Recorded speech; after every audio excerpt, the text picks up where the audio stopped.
In the early days of 428, Kairos' armies arrive at the Gates of Judgment, the mountainous border that we Tearsmen so long believed unassailable.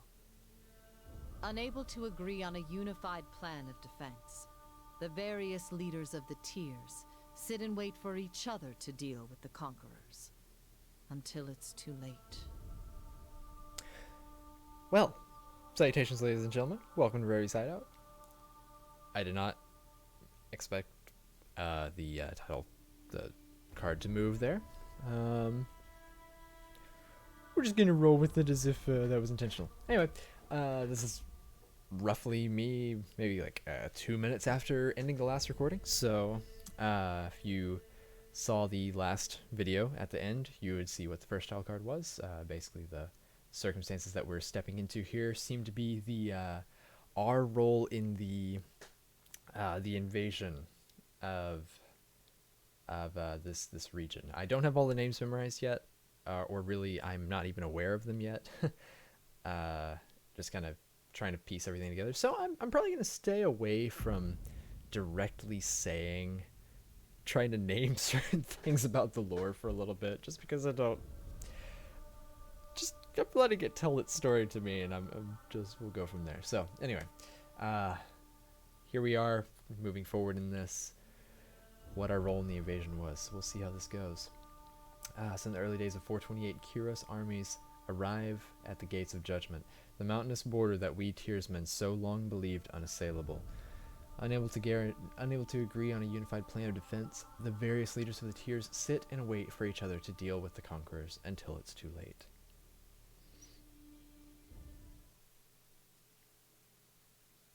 Alright, Conquest. During the Conquest, you will decide your character's actions during Kyros' invasion of the Tears, shaping the world through which you will adventure over the course of the game.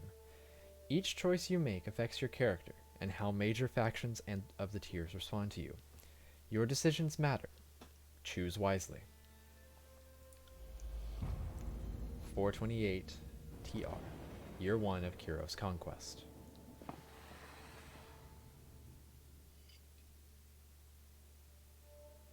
The Bastard City.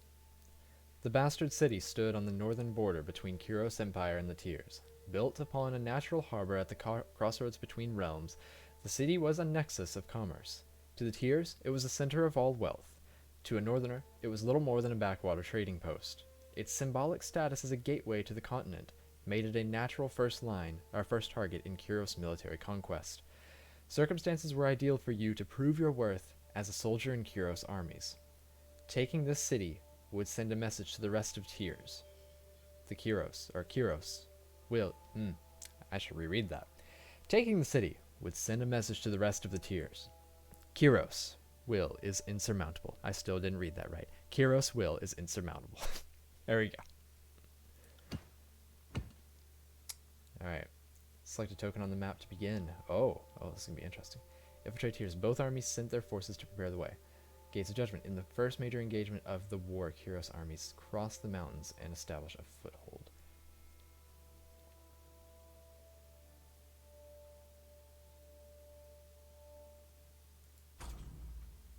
Okay. Infiltrate the Tears. History would remember the Gates of Judgment as the first battle of the conquest, but the real combat unfolded with advanced units of both armies preparing for the coming war.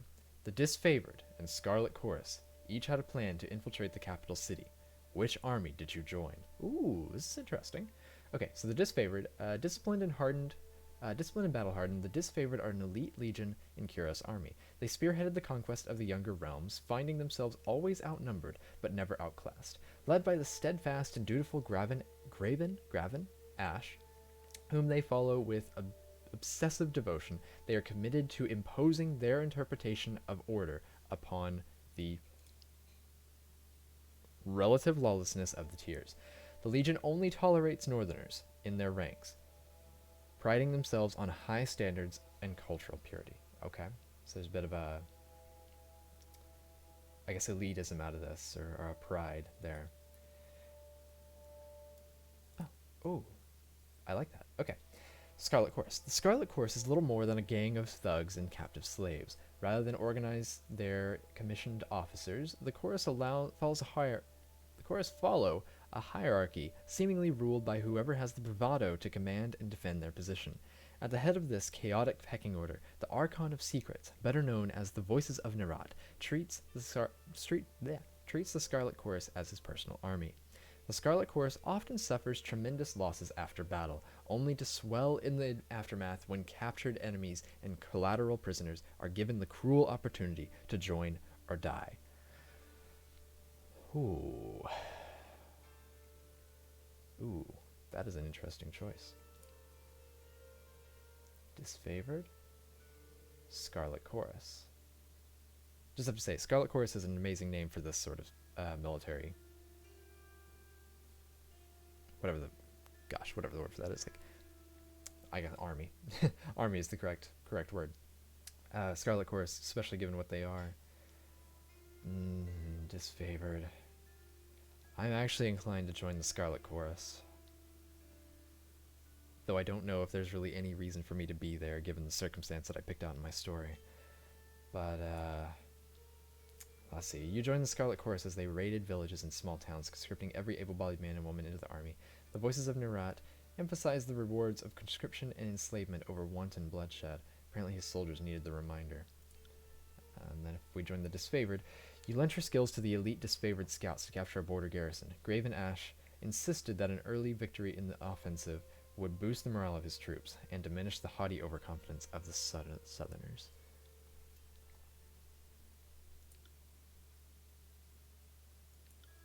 I'm still leaning towards Scarlet Course. I don't know if that's really what I should choose, but I think we're gonna go this direction. Alright. The howling mobs of the Scarlet Chorus found your easy pickings among the villages and frontier towns. Rallying an experienced gang under your control, you flooded the unprotected settlement with a deluge of bloodthirsty soldiers, rounding up the innocent for merciless rites of conscription. The young and infirm alike received makeshift weapons, and examples were made of all who challenged your forces. Bolstered with fresh recruitments, your army gathered strength for the invasion to come. Okay. Oh, fascinating. Inside Agent. You found an ally within the city to prepare that way for approaching armies. The Bastard City's resident fire mages threatened the first leg of the conquest. Kiro's forces put a stop to their unchecked power. I'm gonna go with the Inside Agent, because I kind of get that political background. Or at least negotiating background. Inside Agent. With the border garrison captured by your disfavored allies, you traveled ahead of Kiro's armies, and lurked in the shadows of the Bastard City. You decided that converting one of the locals to Kiro's side would help bring the city to its knees. After all, corruption starts from within. That's an interesting sentence given... Okay. Let's see, who do we get? A fast-talking smuggler, or a well-informed Captain Guard. You enlisted a bitter captain of the Guard to sell military secrets to the disfavored. Goodness. Better that Kiro's forces marched to their next inevitable victory well informed. Or you came to an arrangement with a well-connected smuggler who knew how to sneak agents of the Scarlet Course behind the city walls. The Scarlet Course were better operatives than soldiers, and this work required a subtle touch. Fair enough. I'm going to go with the bitter captain of the Guard. Seems like there might be a little more sway in that, though. Having soldiers already in the city would be pretty good.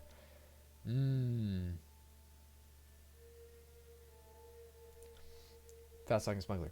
Because if there's a bitter guard, I don't even know if the game is trying to play the story this deep, but if there's a bitter captain of the Guard, he may go ahead and change sides anyway, just because of the circumstances unfolding.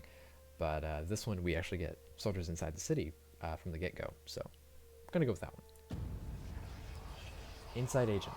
After accepting his deserved payment, the smuggler... That's quite a sound. The smuggler uncovered a long-forgotten tunnel that intersected with the sewers of the Bastard City. Armed with the maps of the subterranean layout, your Scarlet Course allies fanned out to occupy various city districts undercover. They spent the ensuing weeks murdering key officials and sabotaging defenses wherever possible, weakening the Tyr's capital under the very noses of its leaders. Alright. Betrayal of the Bastard City.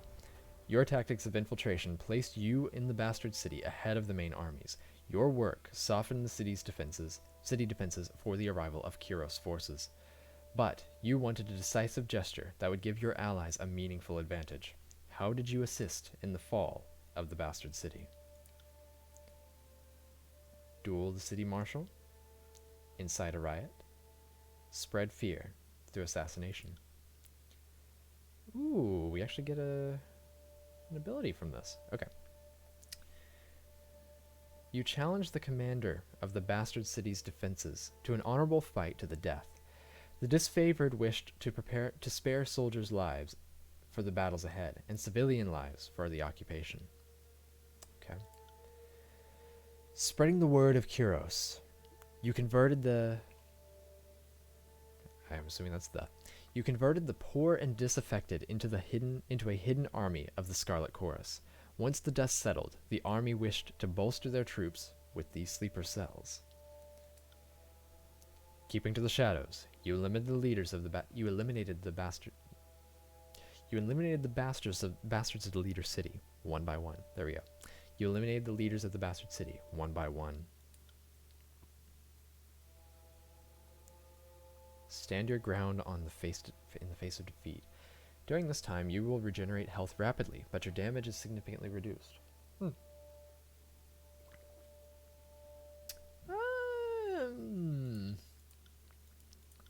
Not feeling too much like an assassin, though. Let's see. Yeah, concealing shadow.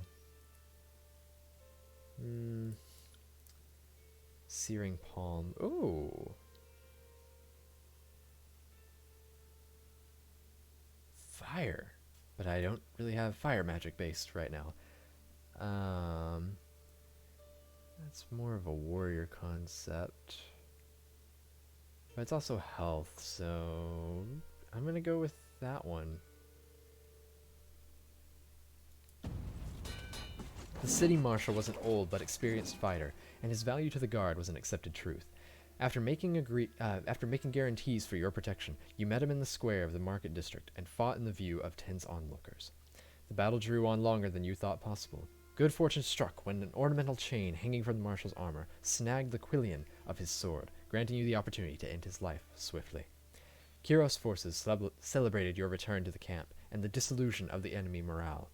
All agreed that the Bastard City was poised to crumble.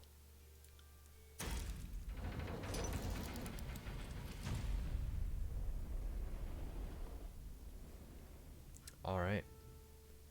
And with that, the Bastard City settled into a new state of normalcy, with every tower displaying Kyros' banner.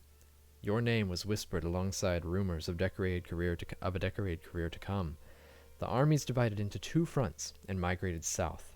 Tunon sent word that you were to join the next frontier of Kyros' conquest, either as a judge, an overseer of the settlements of Lithium's crossing, or as a war advisor, with the armies advancing into the realm of Apex.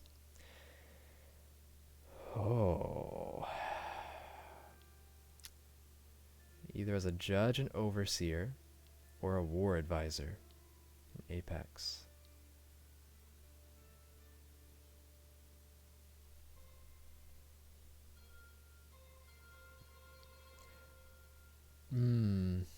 Either of these would be very interesting.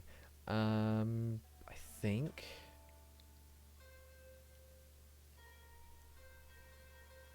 let's go with the judge and overseer. That's Lithium's crossing, right? Yep. Okay.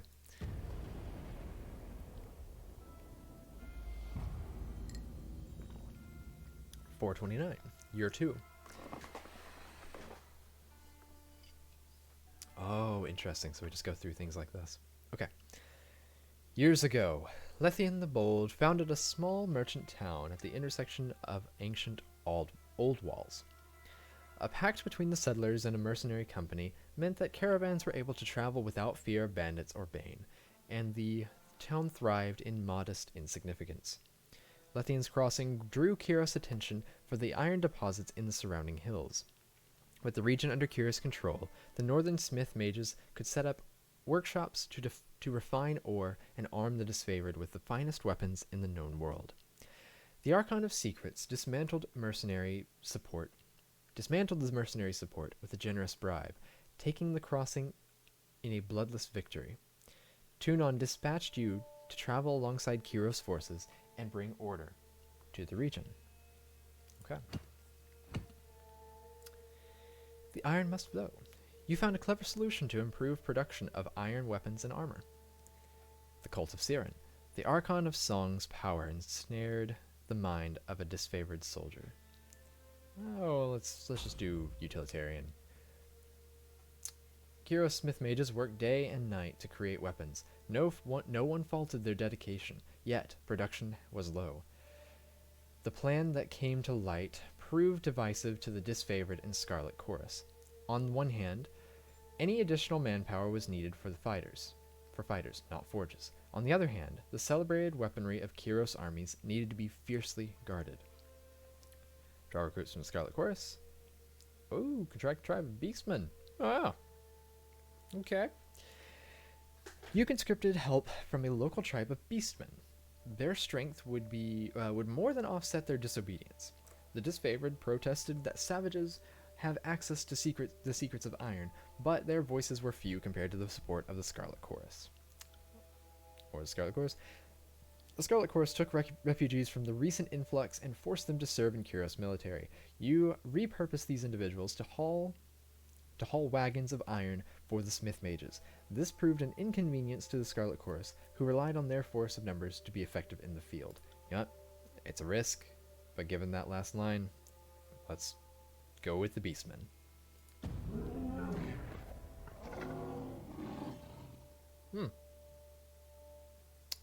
The Scarlet Chorus were overjoyed to learn of a beastman conscription, and graciously lent their support to your cause. The local beastmen were subdued and yoked to iron-bearing wagons, where their boundless strength and tirelessness proved critical to the smith mages. The disfavored grew agitated about exposing the secret of iron to savages. You attempted to allay their concerns, but your words fell flat before a stubborn, uncompromising audience. I do understand that. But we got iron. Okay. Pick up the armory. As the forges improved production, both armies demanded preferential treatment, or tensions rose as disfavored and Scarlet Chorus soldiers rubbed elbows with mercenaries hired to guard the forges. Oh, okay. Let's see.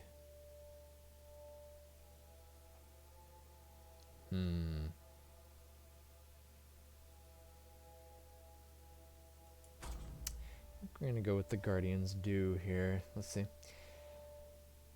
Kiros armies used Lithium's crossing as a reprieve from the war. The city grew more crowded as a mercenary army hired by the Archon of Secrets occupied the barracks, where they drained resources and escalated tensions. The disfavored wanted nothing to do with the sellswords, but the Scarlet Course sought to invite them into the fold. Okay. I keep finding myself initially being drawn to what the Scarlet Chorus wanted to do, just because it seems very practical. Whether it's wise or not is a different thing, but in this circumstance, it says, yeah, I mean, hey, if you already have a band of basically individuals who are basically slaves, basically war prisoners, I mean, it may work to just get some sellswords in there as well and make them official. I don't know. Let's see, challenge their worth, segregate the mercenaries. Okay, the disfavored demanded that the mercenaries be kept far from Kiros armies. The righteous occupiers would not deign to share provisions or supplies with degenerate sellswords. You built a separate barracks and mess hall in order to keep the sellswords out of the army's way, and enacted strict laws against disorderly conduct. Okay, never mind, that's pretty wise. Challenge their worth. You let the Scarlet Chorus and the mercenaries engage in combat games and challenges, and allowed laws against revelry and merriment to go unenforced. Those who won the contests took a greater share of provisions, and sellswords of merit were invited to join Kiros' army.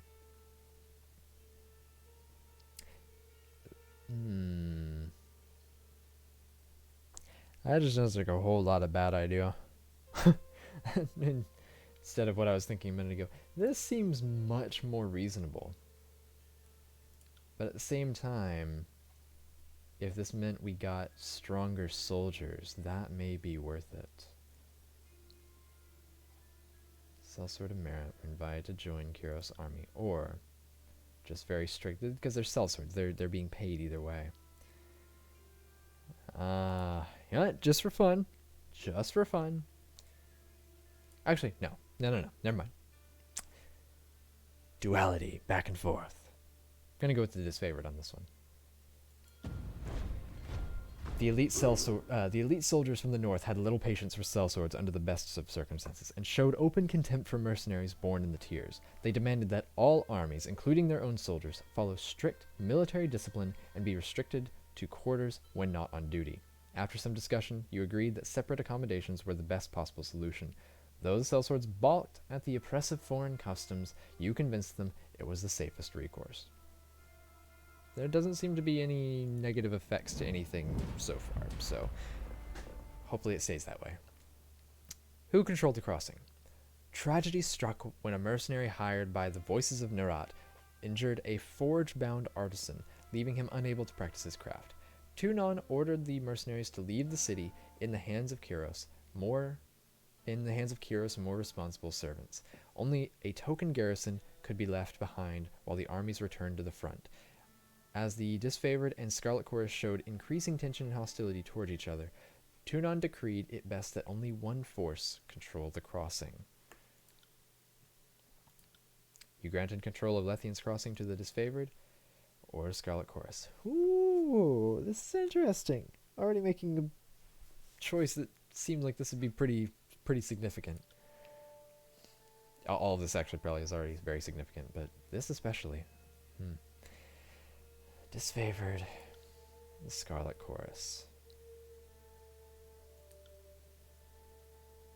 Since we went with the disfavored on the last one, I think it makes sense to keep them in control.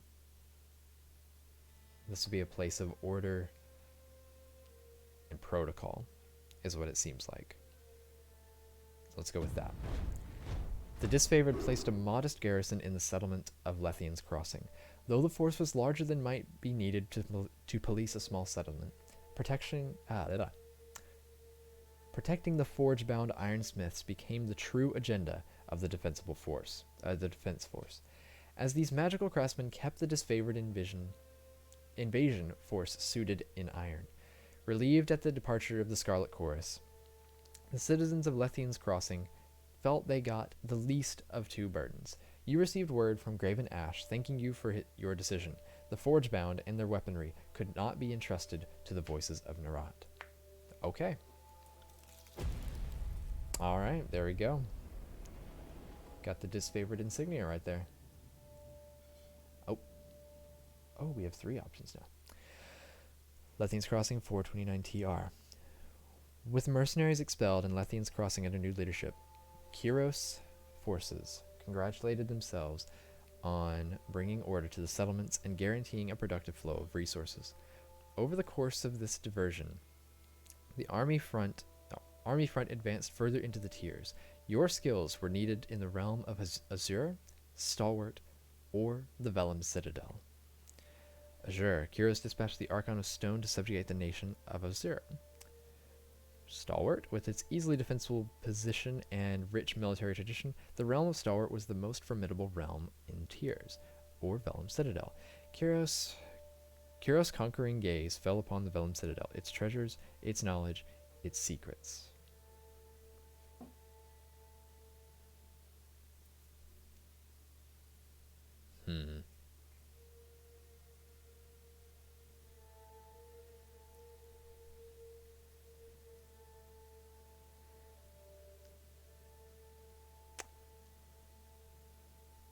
I think it makes not knowing much about Azure,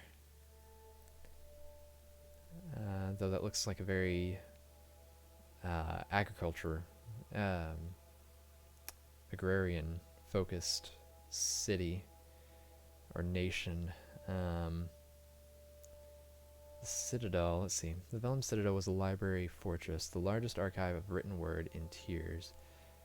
The School of Ink and Quill protected and maintained the archive of ancient lore for centuries, standing apart from the political upheaval of the younger realms as an enduring pillar of knowledge and culture. I kind of want to do the Vellum Citadel. That seems very intriguing. Vellum Citadel. Confirm. 430 TR, Year 3 of Eukaros Conquest.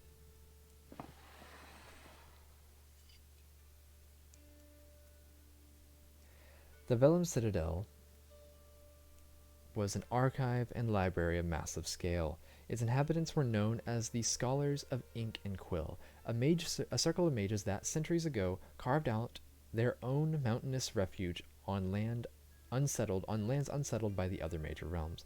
Legend said that the Citadel housed a treasure trove of arcane knowledge. The Overlord's spies infiltrated the school and confirmed as much. The time was ripe to send a detachment to the great library fortress, force the scholars to yield to Kyros. It's probably Kairos. I keep saying Kyros, but it's probably Kairos. I should probably look up how to actually pronounce that. Song of Ensnarement. Siren's song ensnared some stealthy sages. Okay. Siren's song ensnared some stealthy sages. I can appreciate whoever wrote that. And chain of command, a peaceful surrender turned bloody.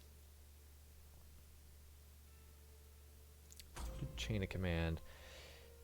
A detachment of Kyros' army marched on the Vellum Citadel, expecting an orderly surrender.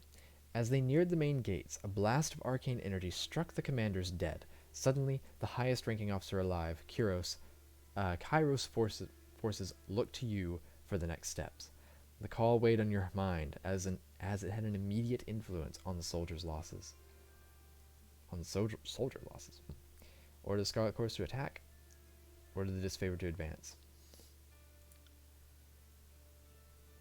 You ordered the disfavored to advance their shield wall, knowing that a handful of Kyros elite soldiers would hold off the attack until the Scarlet Course retreat. You knew the disfavored would despise you for any losses at the Scarlet Course expense, but that was a small price to pay for saving lives. You ordered the expendable Scarlet Course to attack, commanding the disorderly mob forward to give the elite disfavored a chance to withdraw. Though a costly maneuver in terms of lives lost, this assured the survival of the most capable and effective soldiers. That's... I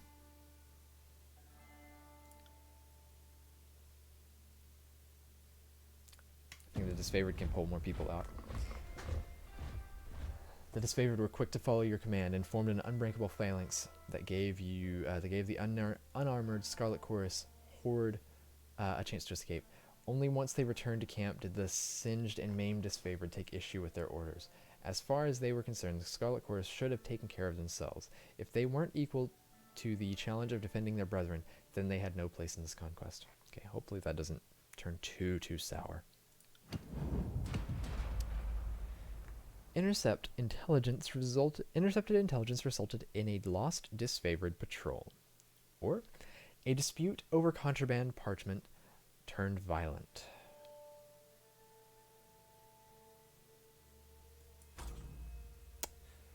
Let's go with the loss to the mountains. The disfavored learned of a hidden enemy enclave and sent scouts to locate it. They never returned from their mission. The remaining disfavored soldiers demanded that you send the Scarlet Chorus to retrieve their scouts, but the Scarlet Chorus flatly refused to fall into the same trap. They recommended that the scouts be treated as wartime casualties.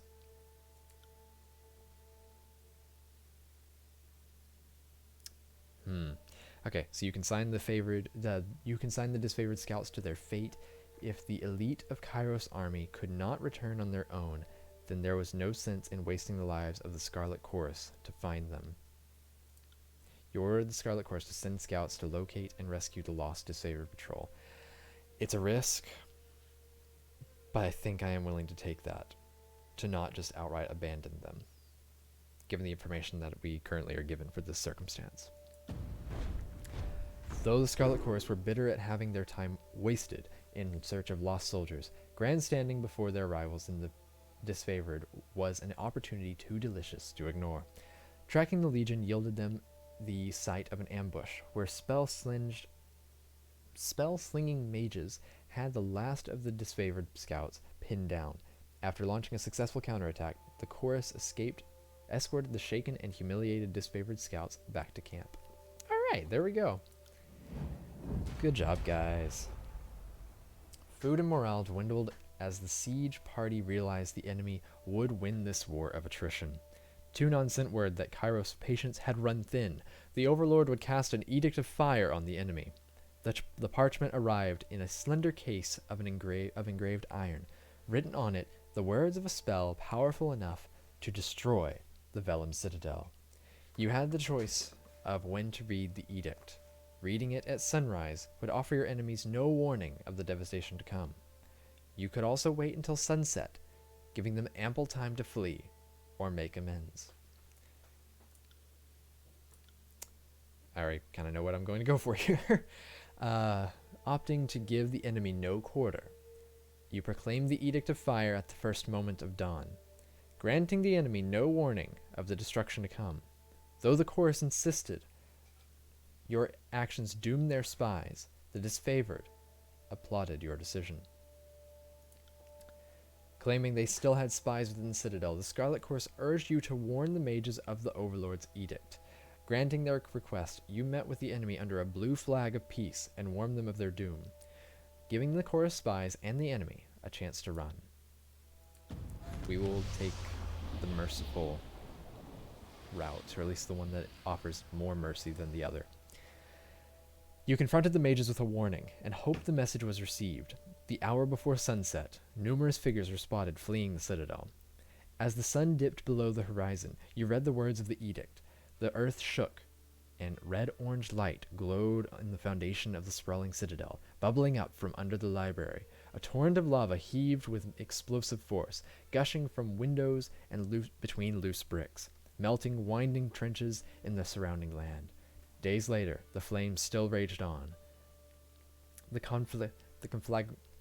conflagration continually fed and renewed by the power of the edict. Okay, what are edicts? Kairos' most powerful magic is that of the edict. Commandments cast upon whole regions that can control and destroy man and nature alike. Once cast, an edict can rain fire, wither crops, demoralize cities, usher in endless night, or do whatever it is that Kairos envisioned. No known force, magical or mundane, can stop an edict, though each edict is often worded to include some condition or contingency that will see its end. Some edicts have been short-lived, delivering days of wanton catastrophe. Just as many have lingered for centuries. That is absolutely terrifying. I wonder how large the expanse of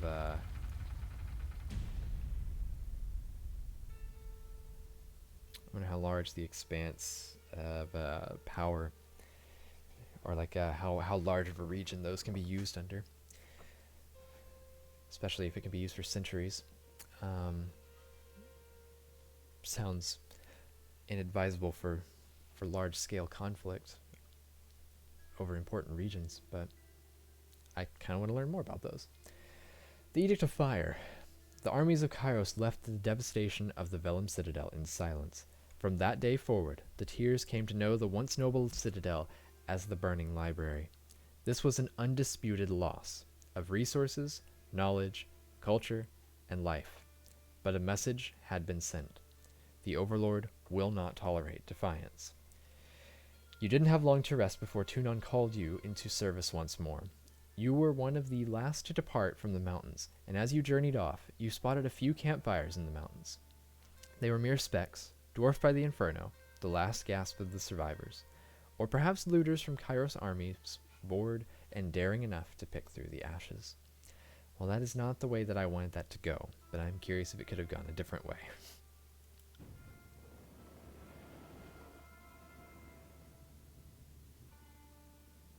Conquest complete. You have reached the end of Kairos' conquest. Do you want to continue or erase your progress and start over? Alright, we are going to continue from here. I am satisfied with what we did. Not satisfied, that's not really the word, but I'm not going to go through it again. We're just going to go with the choices that we made. And I've already gone a little bit over the 30 minutes that I wanted to hit this time in this video. So I'm going to go ahead and wrap this up here. Come back for the next episode. This will be episode 3 after this. And we shall continue on in our journey through Tyranny. Thank you all. I look forward to seeing you again. Take care. I'll talk to you later. Goodbye.